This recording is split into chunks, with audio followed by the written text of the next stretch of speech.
Que nous a-t-il dit que rêver d'être dans son village est un péché, est une malédiction, est soit un signe de la perdition? Qui a dit à l'Africain cette révélation? Qui?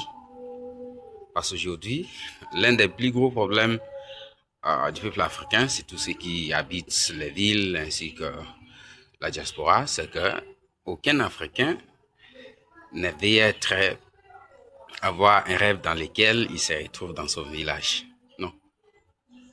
Une fois qu'un Africain fait un tel rêve, vraiment, ça deviendra un problème.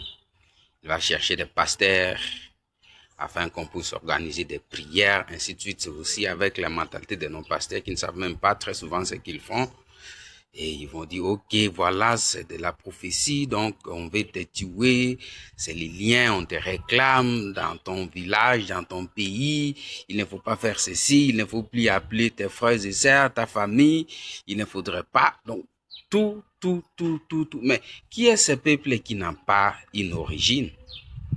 Est-ce que pensez-vous ok, actuellement en Afrique, il y a beaucoup des Indo-Pakistaniens, il y a des Chinois, ainsi de suite. Pensez-vous qu'un Chinois en Afrique qui rêve son village se fâcherait? Croyez-vous vraiment? Un Chinois, peut-être au Congo, il est au Congo et dans la nuit, il rêve d'être dans son pays. Pensez-vous que ce Chinois va se fâcher? Absolument rien, au contraire, il sera content. Mais ce n'est pas le cas avec nous. Un Africain vivant aux États-Unis, en Europe, en Océanie, une fois, il fait un rêve dans lequel il se trouve dans son village ou soit dans son pays, mais c'est, c'est l'univers entier qui sera informé. Il va faire n'importe quoi. Pourquoi? Parce qu'il a rêvé d'être dans son village. Donc, c'est très difficile de localiser ce que l'Africain est. Ok? Il se fâche même contre les rêves. Il est lui-même. L'Africain est son pays, sa nationalité, ses origines, ses sources, et voire même, il s'énerve même contre un rêve dans lequel il se retrouve dans son village, dans son pays. Chers frères, notre perdition est drôle. C'est une perdition incomparable. Tous ces faits-là ne se font qu'en Afrique. Il n'y a qu'un Africain qui peut se fâcher lorsqu'il se voit un rêve dans son village. Ouais? Mais qui est ce peuple qui n'a pas une origine? Qui est ce peuple qui n'a pas un village? Qui est ce peuple qui n'a pas un pays?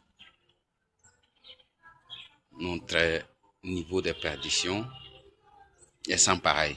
Alors, la jeunesse, nous avons une grande responsabilité, ok, de ne pas tout accepter, tout appliquer. Nos aînés, nos parents, ceux qui nous ont précédés, nous ont jetés dans des trous trop profonds, à tel point qu'ils puissent nous initier la haine de nos origines, la haine de nos pays et surtout la diaspora et la haine de nos villages. C'est inhumain. Tous ces faits-là sont inhumains. Toutes les réactions ayant trait aux rêves dans lesquels on se trouve au village sont des réactions d'inconscience. Ok?